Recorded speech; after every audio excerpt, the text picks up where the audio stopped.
Start cooking at 3 a.m., Mom ordered, pressing a folded guest list into my palm. Her tone was sharp, almost gleeful. 40 people. And don't mess it up this time. That's how it always was. Commands instead of conversations. Demands instead of love. Hi everyone, my name is Averly, I'm 25. And if you think family gatherings are about joy, connection and laughter, you've never stood in my shoes. In my house, holidays weren't celebrations. They were performances. And I was the unpaid labor behind the curtain. Since I was old enough to hold a knife, my role was set. Cook, serve, clean, repeat. Birthdays, weddings, Christmas dinners, I was never at the table. I was always in the kitchen, hands burned, feet aching, listening to the laughter spilling from the other room. They toasted each other while I scrubbed the pans. They saw Mom as the perfect host, never realizing I was the ghost who made it all happen. No. 40 guests. 1 daughter. Same expectation. I scanned the list. Names of relatives who never remembered mine, cousins who mocked my quiet life, uncles who once said, "At least you're useful in the kitchen." The bio rose in my throat. Useful. That's all I ever was to them. But this time something inside me whispered, enough. At 1:55 a.m., my suitcase waited by the door. Not the apron. Not the chopping board. My suitcase. My phone glowed with a boarding pass, 2:40 a.m. departure.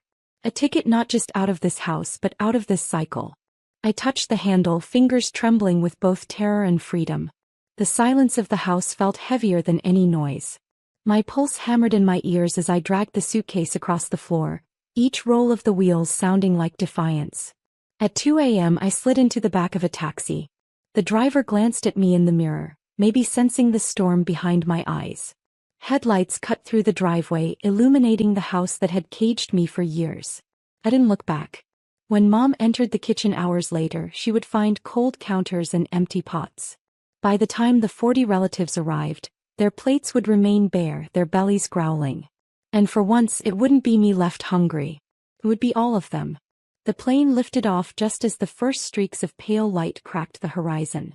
I pressed my forehead to the window, watching the city shrink beneath me. For once I wasn't shrinking with it. For once I was rising. By the time Mom woke, expecting me to be buried in pots and pans, I was thousands of feet above her head, breathing air that tasted like freedom. Meanwhile, back home the kitchen was still as stone. No sizzling pans, no rolling boil, no aroma of garlic and butter. Only silence. I can almost see it, her footsteps storming into the kitchen, expecting the first trays ready. Instead she'd find the apron folded on the chair, the knives untouched, the oven cold. Maybe she'd call my name once, sharp and commanding, certain I'd appear. When I didn't, panic would ripple through her. The clock struck 10 a.m. Guests began arriving, one car after another pulling into the driveway. 40 mouths, 40 stomachs, 40 people expecting a feast. I picture the moment. My aunt stepping inside, sniffing the air, her face tightening when no scent of turkey or pie greeted her. My uncle loosening his belt, expecting a banquet, instead staring at a barren table. Cousins peering around corners, whispering, "Where's the food?" And Mom, I know her face would burn crimson. He would try to laugh it off to buy time. "Oh, the dishes are coming.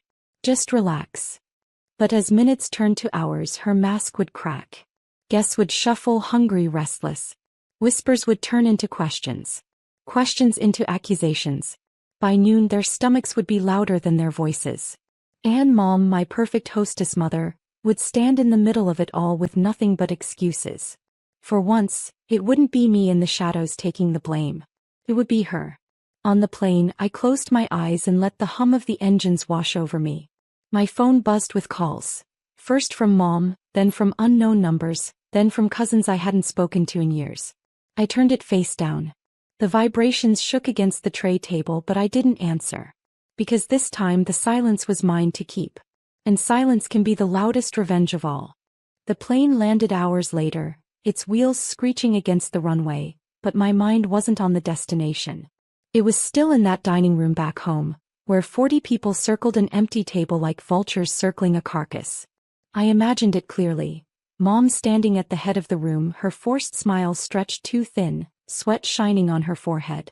She had always thrived on control, basking in the glow of relatives who praised her for being the perfect hostess. But now she had no soldiers, no backup, no me. By noon the whispers would sharpen. Did she forget? Someone would laugh nervously. This is embarrassing, another cousin would mutter. Where's the food? We drove 3 hours for this. An uncle would bark. And with each passing minute the weight of their stares would crush her. I knew Mom. She'd try blaming me, tell them I was lazy, or that I'd failed her. But how long could she spin the story when every dish was missing, every plate untouched, every pan still gleaming clean? The truth would become impossible to hide. Relatives weren't kind. Not when their stomachs were empty. They would turn on her the same way they had once turned on me. Only this time she couldn't push me into the fire to save herself. As my cab pulled into the new city I checked my phone again. 52 missed calls. 18 voicemails. Texts flooding in like an avalanche. Where are you? Your mom is losing it. Everyone's furious. This is on you. Answer me right now. I scrolled through them without flinching. My fingers hovered, tempted to type something back. Instead I let the screen go black. Because deep down I wasn't guilty. I wasn't ashamed. For the first time the chaos wasn't my burden to carry. That evening, while my relatives gnawed on frustration instead of turkey, I walked through the streets of a city where no one knew my name. I breathed in fried food from carts, music spilling from bars, strangers laughing freely. For once I wasn't serving joy, I was allowed to feel it. And back home Mom's empire of control was cracking, one hungry guest at a time. By the next morning my phone had become a war zone. Dozens more missed calls, messages that read like daggers. You humiliated me in front of everyone. Do you have any idea what you've done? Come back and fix this now. Her voice messages were worse. I pressed play on one, holding the phone away as her shriek filled the speaker. Averly. Everyone left. Do you know what 40 people all hungry, all angry looks like? They're blaming me. Your aunt said she'll never come again. Your uncle called me a fraud. I told them it was your fault. You abandoned me. I almost laughed. Abandoned? That was rich. She never saw that she had abandoned me years ago. Not physically but emotionally. She traded love for control, tenderness for orders, affection for chores. And now when I chose freedom she dared to act like the victim. I sat on the hotel bed, the city humming outside the window, and let her words roll off me. For once her rage didn't sink into my bones. It didn't define me. Instead I thought of the image burned in my mind. 40 relatives staring at empty tables, her scrambling, her mask crumbling. Every bite they didn't get was a bite of truth. Truth she'd been feeding on my back for years. She called again. I didn't answer. When her text shifted from rage to pleading, I felt something colder than anger. I felt power. Just come home. Please. The same woman who once barked orders at me was begging. I looked at the phone, then at my suitcase, then out at the streets I had chosen. For the first time in my life I wasn't her daughter, her servant, her scapegoat. I was something she could never control again. By the afternoon Mom's fury had multiplied, not just through her words but through others. My phone lit up with numbers I hadn't seen in years. Cousins, uncles, aunts. Suddenly everyone had something to say. Averly, how could you do this to your mother? One text read. You embarrassed the whole family. 40 people left hungry because of you, another accused. And then the cruelest, she gave you everything. The least you could do was cook. I stared at those words until they blurred. Gave me everything? What exactly had she given me? Sleepless nights over boiling pots? Burned hands, aching feet, and a childhood stolen in service of appearances? She gave me nothing but duties dressed as love. Still, the guilt tried to creep in. Their voices, layered with years of manipulation, tugging at the corners of my mind. But I pushed it back. Because the truth was simple. If 40 people couldn't pick up a spoon or turn on a stove without me, that wasn't my failure. That was hers. I silenced my phone and wandered into the city streets. The air smelled of roasted peanuts and rain-soaked pavement. A guitarist strummed on the corner, his song wild and free. I dropped $1 in his case, feeling lighter than I had in years. For once I wasn't invisible. Not because anyone saw me here, but because I finally saw myself.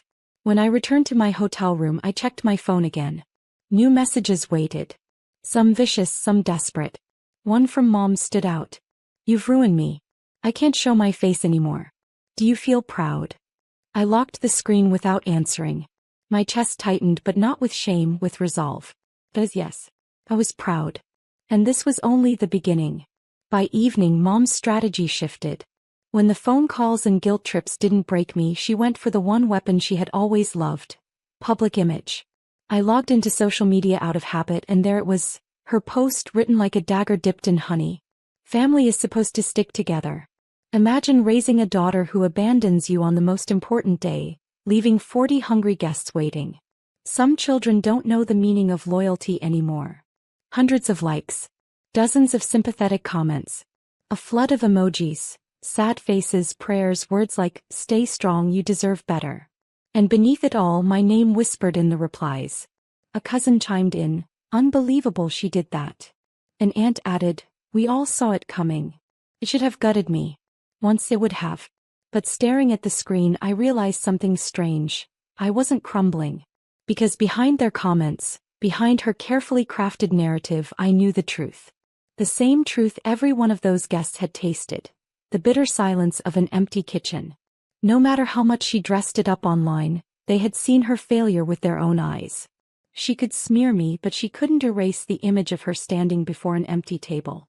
I closed the app and let the glow of the screen fade. Outside my hotel window, the city buzzed, alive with strangers who didn't know me, who didn't expect anything from me. For once, I was free of her stage, her spotlight, her scripts. And still, I knew her war wasn't finished. Mom didn't know how to lose gracefully. If public shaming didn't break me, she'd come harder, closer. Maybe even here. The thought sent a shiver down my spine, but also a spark of anticipation. Because this time I wasn't running from the fire. I was letting her walk into it. She found me. I don't know how, but by the second morning in the city, there was a knock on my hotel door. Sharp, hurried, angry. My chest froze. For a moment I thought maybe it was housekeeping. But then I heard her voice, muffled but unmistakable. "Averly, open this door. Right now." My heart thudded against my ribs. She had tracked me down, through relatives, through sheer stubbornness, maybe through the booking on my card. However she did it, she was here. I stood motionless, staring at the handle. "Averly, you've humiliated me. Do you understand?" Her voice cracked, not with weakness but rage. 40 people. Do you have any idea the shame you've caused me? They all laughed. They all left. Do you feel proud of yourself? Proud. The word lingered, heavy in the air. Slowly I opened the door. She was standing there, hair disheveled, mascara smudged. Not the polished hostess everyone admired. This was a woman unraveling. "You ruined everything," she spat. "They all blame me. My own sisters won't speak to me. Your uncle called me a fraud. Do you know what they're saying about me now?" I held her stare. For once I didn't cower. "They're saying what's true. That you can't host without me. That all these years it wasn't you they admired. It was me. My work. My sacrifice." Her face twisted, fury and fear mixing. "Don't you dare take that from me." "I'm not taking anything," I whispered, calm and steady. "I'm reclaiming it." Her breath hitched, but she didn't soften. "You're nothing without family, Averly." "Nothing." I shook my head. "No. I'm nothing when I'm only family. Out here I get to be something else. Something more." For a moment, silence stretched between us, heavy as stone. She opened her mouth, maybe to threaten, maybe to beg. But the words never came. She saw it in my eyes, the truth that her grip was gone. I closed the door gently, not slamming it, just letting the latch click into place. Her fists pounded once, twice, then silence. On the other side I leaned against the door, trembling. Not from fear. From release. For the first time in my life she was the one locked out. The silence after her fists stopped pounding was louder than all her shouting combined. I slid down against the door, my knees pulled to my chest, and for the first time in years I didn't feel cornered. I felt free. By the next day the family group chat was on fire. Screenshots flooded in from cousins and uncles. My mother had tried to spin the story again. A new post, dripping with self-pity. I gave my daughter everything and she repaid me with betrayal.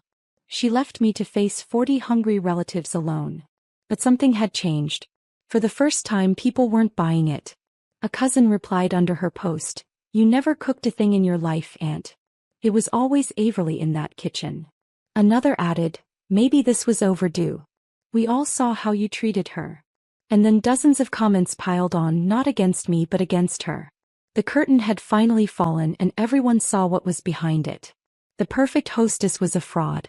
I scrolled through it all quietly, sitting by the window of my hotel.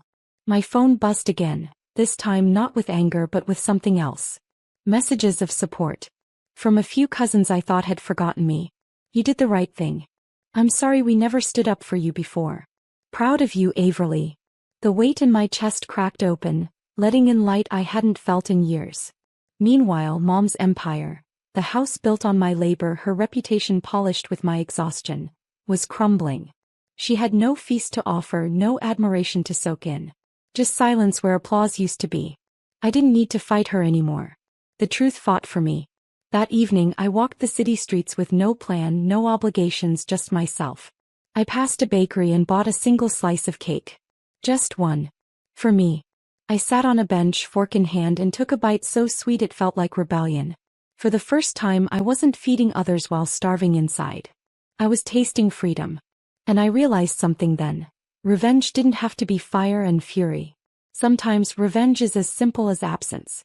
As simple as choosing yourself and letting the world see what happens when you stop carrying its weight. Mom wanted me to serve 40. Glad I served one. Me. And it was enough.